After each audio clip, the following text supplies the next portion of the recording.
మీ వయసు చూస్తే చాలా చిన్నది. సార్. అందులో తల్లి చెప్పేటప్పుడు ఓ డైలాగ్ ఉంది. సార్. చెప్పచ్చా నేను? చెప్పండి సార్. రాజకీయాల్లో సొంత వాళ్ళనే నమ్మకూడదు. అవును ఇది 100% కరెక్టు. కానీ మీకు ఆ థాట్ ఎలా వచ్చింది? అది మక్కికి మక్కి దింపారా? లేకపోతే మీరు వేరేనా? లేదు సార్, అది మనం చేసిందే. ఓకే. కాకపోతే సినిమాలు చూస్తున్నాం కదా sir.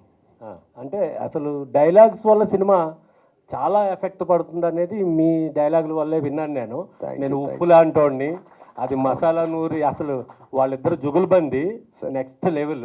Thank you sir. Hats off, congratulation. Thank you sir. Thank you so much. సమరకి బిగ్గెస్ట్ ఛాలెంజ్ అనిపించింది అంటే తక్కువ టైం ఉంది, ఇది ఒక హిస్టారికల్ ఫిల్మ్, రైటర్గా మీకు బాధ్యత ఎక్కువగా ఉంటుంది. ఎందుకంటే ఎవరి క్యారెక్టర్కి అటు ఇటుగా డైలాగ్స్ పడితే చరిత్రలో వచ్చింది కదా, ఇది ఫిక్షన్ నుంచి పుట్టిన క్యారెక్టర్స్ కాదు.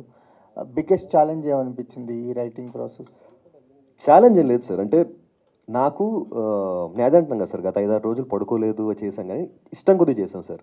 ఛత్రపతి శివాజీ మహారాజ్కి పెద్ద ఫ్యాన్ నేను. సో హిస్టరీ చదివారు ఎందుకు history? Yeah sir.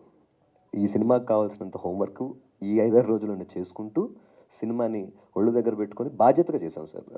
More than challenges, ఇది ఒక రెస్పాన్సిబిలిటీగా తీసుకొని చేశాం సార్. అంటే రైటర్స్ ఇక ఫ్రంట్ రోలో కూర్చొని మాట్లాడటం అరుదుగా జరుగుతుంటుంది. చావా మీకు ఆపర్చునిటీ ఇచ్చింది. So Yes. ఏంటి రైటర్గానే కొనసాగుతారా, ఇంకేదైనా ప్లాన్స్ ఉన్నాయా?